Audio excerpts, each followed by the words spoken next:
¿Qué tal? Mi nombre es Santo y en este video quiero hacerle un pequeño homenaje a Manuel José Joaquín del Corazón de Jesús Belgrano, que hoy estaría cumpliendo 250 años.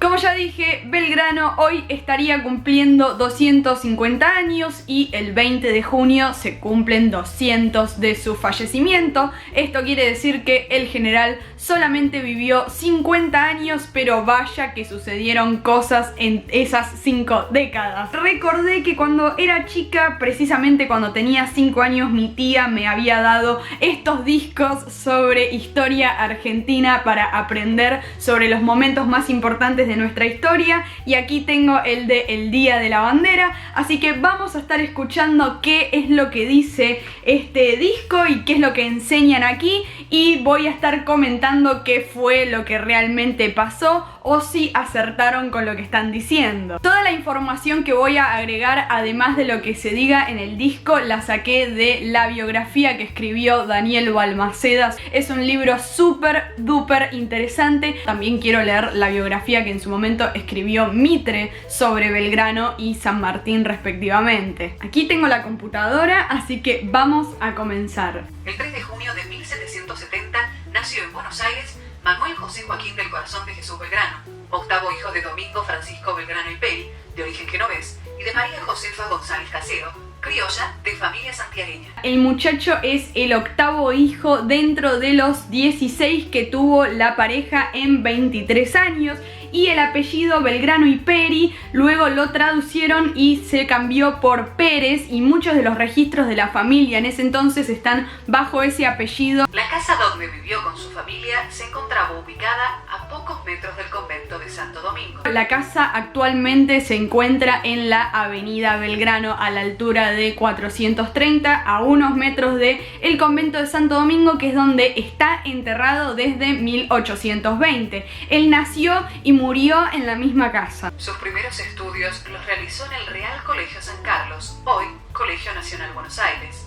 Al terminar, sus padres lo enviaron a España, donde estudió en la Universidad de Salamanca y se graduó de abogado. Efectivamente, sus padres lo mandaron a estudiar a España. Su idea principal no era dedicarse a la abogacía, sino que a la economía. Estudió 2 años en la Universidad de Salamanca, pero luego rindió un examen en Valladolid sin ir a clases, y de esto se da cuenta porque hay un certificado de la Universidad de Oviedo. En 1794 regresa a Buenos Aires con el cargo de secretario del consulado.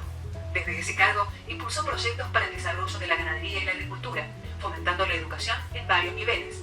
También colaboró en la fundación del primer periódico que se editó en este territorio, el Telégrafo Mercantil. Él regresa a los 24 años a Buenos Aires luego de recibirse en la licenciatura de abogacía, y trabaja como secretario en el consulado de Buenos Aires y se especifica en las tareas de economía y en la educación. Decía que las principales actividades económicas del virreinato debían ser fomentar la agricultura, proteger el comercio y animar la industria. Y con respecto a la educación, opinaba que había que instalar escuelas gratuitas en todo el territorio para que no solo aprovecharan los beneficios de la educación aquellos que podían costearla u obtener una beca. Belgrano aclamaba la educación gratuita ya desde ese entonces. Durante su periodo trabajando en el consulado, que va desde 1794 hasta más o menos 1810, fue donde comenzaron sus problemas de salud. Transcurren los sucesos de la Revolución de Mayo de 1810 y lo nombran vocal de la primera Junta de Gobierno.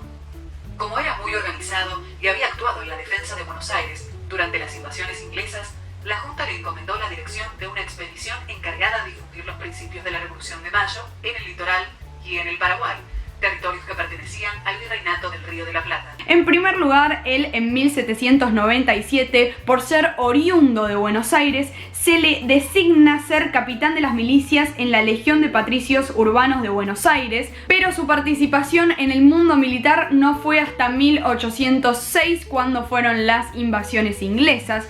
Con respecto a la Junta de Gobierno que se formó el 25 de mayo de 1810, primero hay que tener en cuenta lo que pasó el 24, porque sí se formó una junta en donde Saavedra y Castelli eran parte, pero también el virrey Cisneros, y los patriotas no estaban muy a favor del hecho de que el virrey también sea parte, entonces les dijeron a Saavedra y a Castelli que renunciaran, y luego se juntaron en la casa de Rodríguez Peña, en donde Belgrano, que aparentemente estaba sentado en una habitación aparte del tumulto de gente, con el uniforme de los patricios, se acercó, se paró entre medio de la gente y dijo: juro a la patria y a por mis compañeros que si a las 3 de la tarde del día inmediato el virrey no hubiese sido derrocado, a fe de caballero yo le derribaré con mis armas. Y ahí es donde se pusieron en marcha para al día siguiente, el 25 de mayo, juntar firmas y armar una junta de gobierno que tuviera representantes de todas las instituciones políticas del momento. También hay que tener presentes los siguientes datos. Todo esto se debe a que en ese momento en Europa Napoleón estaba haciendo de las suyas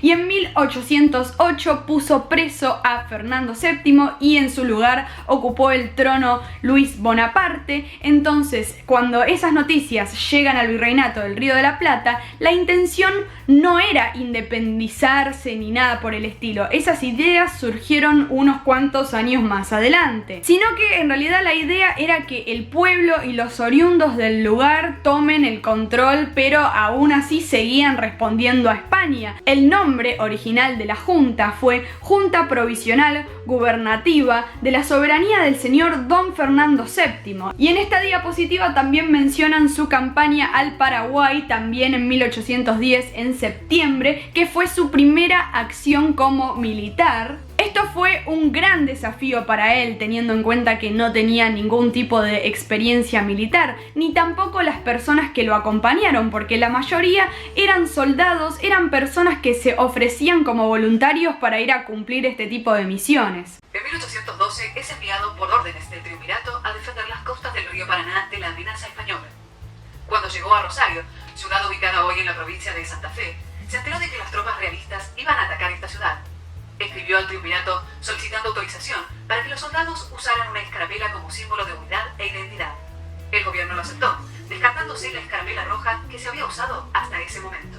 Aquí es donde comienza la escaramuza, porque todo esto, si bien es cierto, el chabón mandó una carta al Triunvirato pidiendo si podían utilizar una escarapela que representara a sus soldados, y en una segunda carta pidió si podían con los mismos colores hacer una bandera, pero se lo rechazaron. Dicen por ahí que él ya la había mandado a hacer y que por eso la enarboló ese día 27 de septiembre de 1812 en la ciudad de Rosario. No hay mucha información con respecto a este tema, lamentablemente, más que cartas que dictan fechas y sucesos que podrían dar cuenta de lo que realmente sucedió, como por ejemplo en 1814, cuando le entrega el ejército del norte a José de San Martín, Belgrano le dice si podía utilizar la misma bandera que él había utilizado un par de años atrás, y que efectivamente San Martín, cuando cruzó los Andes en 1816, también utilizó una bandera con los mismos colores,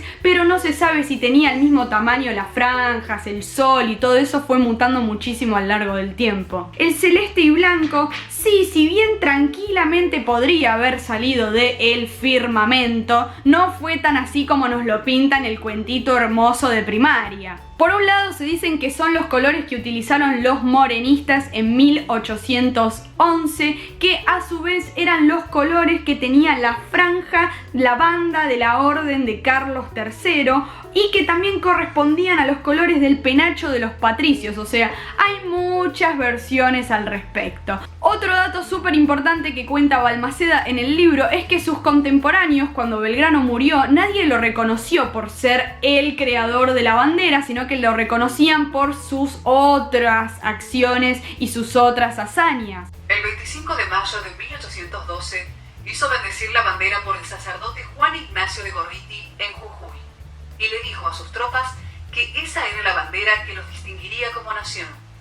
Meses después, se entera de la decisión del Triunvirato de guardarla respondiendo que la reservaría para el día de la gran victoria. Cuando asumió el segundo triunvirato, el 8 de octubre de 1812, se sumó a la idea de los tonos señalados por el gran patriota. Quisiésemos destacar esta publicación porque se trata de la primera mención que se hace de los colores patrios, más allá de las disposiciones planteadas por Belgrano y el primer triunvirato en febrero del mismo año. A partir de ese entonces, parecían todos encaminados en el mismo sentido. Nuestros hombres debían marchar detrás de una nueva bandera. La cosa con la historia es que todos estos sucesos claramente que no fueron de un día para el otro, es un proceso, y en este caso con la bandera, como pudimos ver, llevó unos cuantos meses que el gobierno de ese entonces aprobara la idea y que poco a poco se comience a tomar como propio ese emblema. Belgrano convoca al pueblo jujeño para que marche junto con el ejército del norte.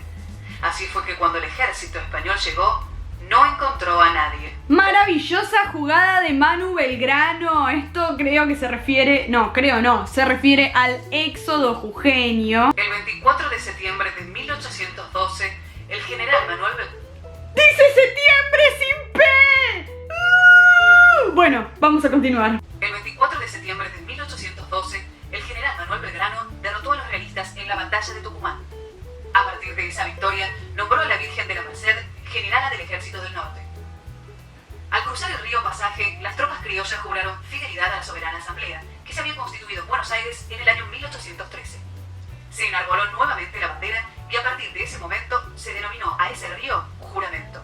Dicen que Belgrano, cuando empezó a adquirir experiencia en el campo militar, fue bastante estricto, no se le pasaba ni una. O sea, dicen que cuando se enojaba de verdad y que no había forma de hacerlo cambiar de opinión. Eso es súper de Géminis, porque para los que no saben, Belgrano era de Géminis. A comienzos del año 1813, el día 20 de febrero, tuvo lugar la gloriosa batalla de Salta, que junto con la de Tucumán salvaron al norte argentino, ya que de lo contrario nuestras fronteras hubieran concluido a la altura de la provincia de Córdoba.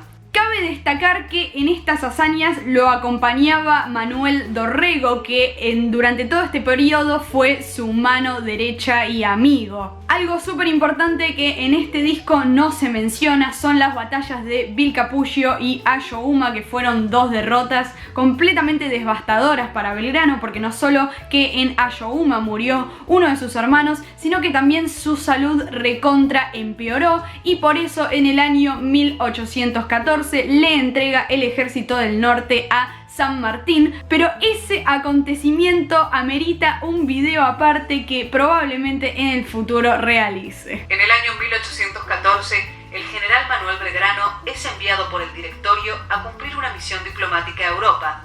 Luego de 2 años, regresa a nuestra patria. En 1814, junto a Bernardino Rivadavia, es enviado a la ciudad de Londres a cumplir con una misión diplomática, y allí fue donde descubrió el dandismo, una moda que estaba en ese entonces. El refinamiento, la preocupación por la apariencia, la atención a los detalles y el manejo natural de los buenos modales. El dandismo no solo era ropa, sino sobre todo una actitud frente a la vida, simple y elegante. De todas formas, él ya era bastante coqueto y correcto, pero todo esto lo potenció muchísimo más, al punto de que una vez fue a jugar en secreto, todo encapuchado y qué sé yo, y la gente lo reconoció por cómo tenía arregladas las uñas. En 1816 se trasladó a Tucumán para asistir al Congreso y participó el 9 de julio en el acto de la Declaración de la Independencia Nacional. Y como bien sabemos, el 9 de julio de 1816, en la casita de Tucumán se declaró la independencia de las Provincias Unidas del Río de la Plata, y claramente que Belgrano fue parte de este hecho.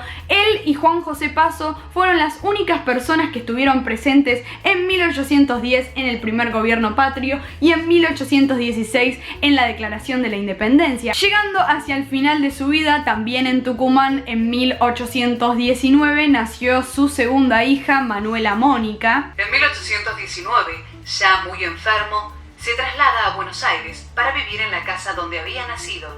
Murió, muy pobre, el 20 de junio de 1820. Fue sepultado en el atrio de la iglesia de Santo Domingo de Buenos Aires, con el hábito de la Orden de los Dominicos. Sus restos descansan allí, en un mausoleo que se inauguró el 20 de junio de 1903. Cuando volvió a Buenos Aires fue que escribió su testamento frente a un escribano y 3 testigos, en donde no menciona a sus 2 hijos, Pedro Pablo Belgrano y Rosas, producto de su relación con Pepa Ezcurra, que es la hermana de Encarnación Ezcurra, la esposa de Juan Manuel de Rosas. O sea que los tíos pasaron a ser los padres del chico, y muchos años después, cuando creció, él se enteró que era hijo de Belgrano porque Rosas se lo comentó, y Manuela Mónica desde el primer momento supo que Belgrano era su padre porque tenía comunicación con la que era la madre y siempre preguntaba sobre la salud de la niña. Cuando falleció estaba acompañado, y según Bartolomé Mitre dice que sus últimas palabras fueron "ay patria mía", y esto se me hace bastante posible teniendo el año en el que Mitre escribió la biografía y que estaba acompañado. A su funeral asistieron unas 27 personas, pero la misa en su honor no se llevó a cabo hasta un año más tarde, en donde la ciudad lo reconoció. Un dato súper interesante sobre sus hijos es que efectivamente se conocieron. Manuela Mónica terminó siendo la madrina de uno de los hijos de Pedro Pablo, tenían trato de hermanos, así que eso terminó bastante bien porque al fin y al cabo el apellido se mantuvo vivo. Debo admitir que se me hizo bastante complicado resumir los 50 años de este hombre maravilloso cuando quise filmar el video por primera vez, pero después cuando recordé que tenía este disco para utilizar como guía y también complementarlo con el libro, dije, ya fue, para que sea un poco más divertido y al fin y al cabo rendirle este pequeño homenaje al que es mi prócer favorito desde que soy chiquita. Les vuelvo a repetir que les recomiendo muchísimo este libro de Daniel Balmaceda, y que abajo en los comentarios, si quieren comentar algún detalle o alguna curiosidad sobre Belgrano que no haya mencionado, obviamente que es bienvenido. Saben que en la Baticajita y acá en la Batiseñal están mis redes sociales. Suscríbanse al canal si todavía no lo hicieron porque de verdad me ayudarían muchísimo. También les voy a dejar la playlist en donde subí otros videos sobre la historia de nuestro país para que lo vean. Espero que les haya gustado el video. Nos vemos en el próximo. Alta en el cielo, un águila guerrera, audaz se eleva, ¡fue! Salve Argentina, bandera azul y blanca. ¡Au! Temas.